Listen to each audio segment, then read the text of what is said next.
Hello, नमस्कार, शुभ सकाळ. तर चहाशिवाय सुरुवातच नाही होऊ शकत. चहा खूपच आयुष्याचा एक अविभाज्य घटक बनलेला आहे. इकडे मी कुकर ठेवलेला आहे, दूध तापवायला ठेवले.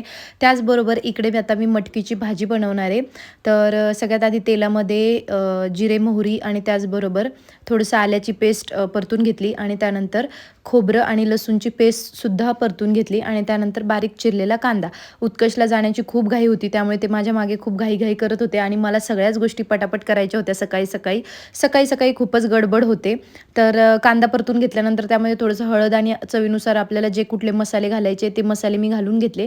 पलीकडच्या कुकरमध्ये मी वरण-भाताचे डब्बे लावले होते, कारण उत्कर्षच्या दात काढला त्यांचा, त्यामुळे त्यांना अगदी मऊ भात आणि वरण-भात वगैरे असंच काहीतरी खायचं होतं आणि ऑफिसमध्ये मग बाहेरचं खाऊ शकत नाही, म्हणून मी 2-3 दिवसांपासून त्यांना वरण-भातच देते जेणेकरून ते मऊ भात असं त्यांना खाता येईल.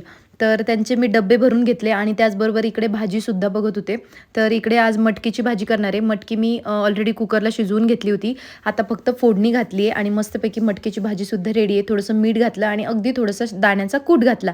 त्याचबरोबर इकडे टिफिनसुद्धा रेडी आहे. Thank so much for watching.